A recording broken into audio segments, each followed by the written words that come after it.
Let me ask you this. Do you like anime dramas? Did you find Jun Maeda's Angel Beats to be some marvel of dramatic storytelling?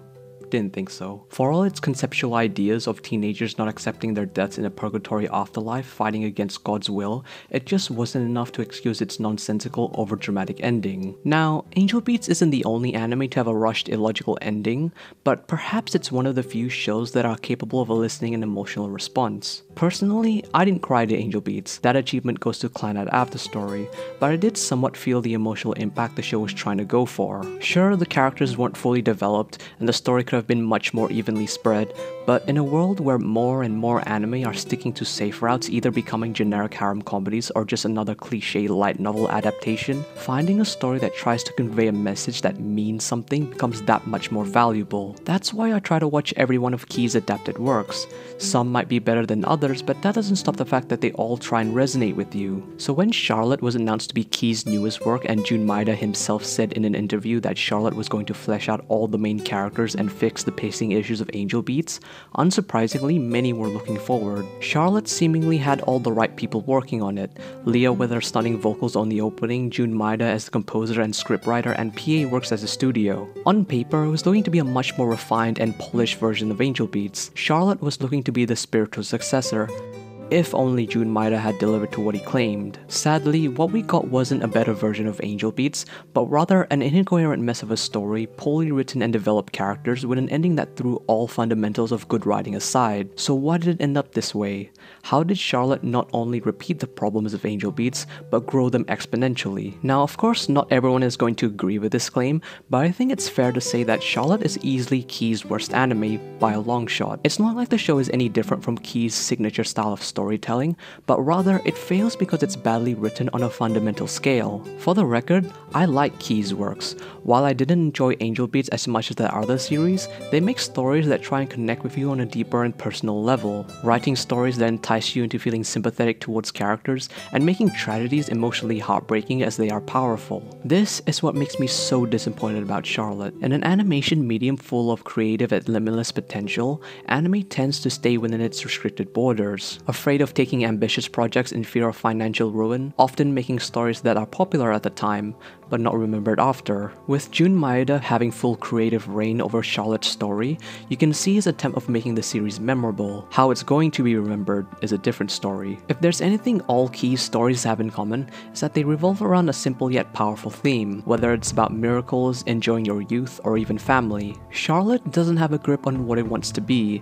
It tries to push forward so many ideas that it's hard to identify what the inner core is. If it's supposed to be the responsibility of your powers, then why focus on abilities that do no harm to society, like with the use of telekinesis during a baseball match or super jumping in an open forest? Taking Yusa made sense because her sister had the potential to hurt people with her pyromaniac abilities, but the others just seemed so frivolous. Having half of the show focus on the student council talking to irrelevant characters about responsibility almost feels pointless in the grand scheme leading towards the finale. By halfway through, Charlotte starts to place importance on Yu's sister, Ayumi, who was absent for most of the show except to provide lighthearted comedic gags. Her death was meant to be unexpected and tragic, but ended up being abruptly stupid. Now, saddening storylines are not new to Key's works, but what made shows like Clannad good weren't because of the sad scenes themselves.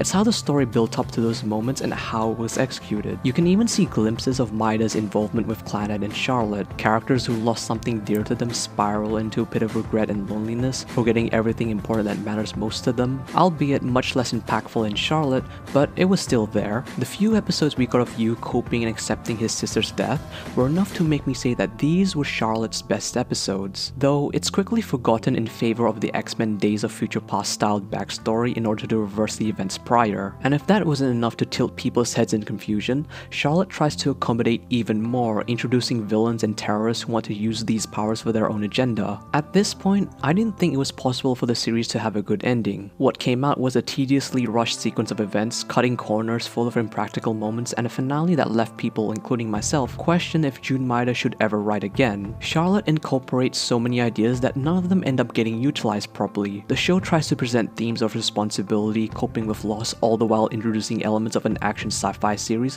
which is nothing short of a Steins Gate and X-Men crossbreed. None of Jun Maeda's previous stories had this many conceptual ideas, and Charlotte forces all of them into a 13 episode series. It's no wonder how Charlotte tried to say so much but ended up saying so little. People seem to think that if Charlotte was a two-curse series, it would have made these faults less prevalent. While this point may have been true for Angel Beats, it's definitely not the case for this show. Charlotte isn't badly written because it doesn't have enough time to flesh out its ideas, it's badly written because it has too many ideas that don't work together. The show isn't much different in its basic structure from Key's other works. They all aim to make you cry, even if it's a failed attempt, but none of the stories actually start with anything sad. Instead, they begin with laughter and happiness. Little Busters did this by following a tightly knit group of friends and seeing the antics they would come up with. Clannad had Sunohara be the basis of comedic gags that were intentionally out of the realm of reality to make them even funnier, and Angel Beats had Yuri be the mastermind of failed wacky plans. Charlotte is no different, with the student council forming jokes based on each character's interaction. It actually nailed this down pretty well. Sadness doesn't come forcibly by adding a character death.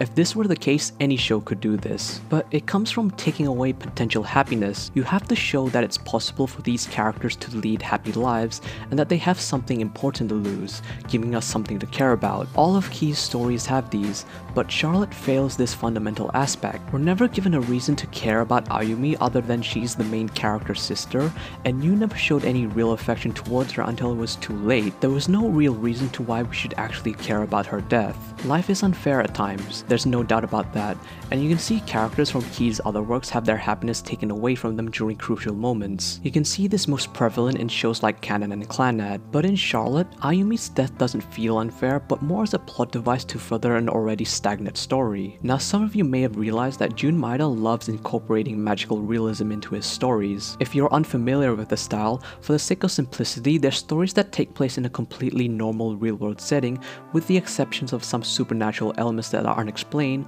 but accepted by the characters in the story. Angel Beats takes place in an afterlife where the characters don't seem too phased that a place like that would actually exist. Clannad has the illusionary world, so why does Maeda choose to add supernatural elements in an otherwise normal reality? Well, it all has to do with karma in his stories. Maeda uses magic to express our feelings about the unfairness of reality. By using magical elements woven into his stories, we're given enough to feel that these characters have earned their happy ending after everything they've been through. If unspoken tragedies can easily happen to characters, why can't good karma come as easily? Look at Little Buster's ending, look at Angel Beats' ending, look at Clannad's ending. This is what all Key's narrative have in common. But with the case of Charlotte, it doesn't feel like the characters have fought hard enough to earn that happy ending. Instead, it feels forced, contrived, and even lazy. Even if you don't agree with the criticism so far, you just have to compare what Yu is like throughout the series. It's not a question of if he changed, but is the change believable? It's not. Is the story thematically consistent? It's not. Does it challenge or confuse the viewer? Confuse. These are values that we should agree with. Regardless if you enjoyed it or not, Charlotte is badly written. I think it comes to no surprise that when I say 2015 was one of the worst years of anime, people understand where I'm coming from. Though, from the countless anime that end every season doomed to wash away in the sea of mediocrity, I'd much rather have stories like Charlotte that try and say something and fail, rather than stories not try at all. That's why Charlotte should be one of the shows you watch from 2015, if only to see what it does wrong. Watching mediocre shows with no ambitions such as this, or this, only to forget it months later, is pointless. That's part of the reason why I don't watch airing anime, to see what shows will be remembered that aren't just popular and later forgotten. In a way, I'm glad shows like Charlotte exist, even if they're remembered for negative reasons. Let's just hope that Jun Maeda sticks to his roots so that Key's next work won't be remembered for the same reasons.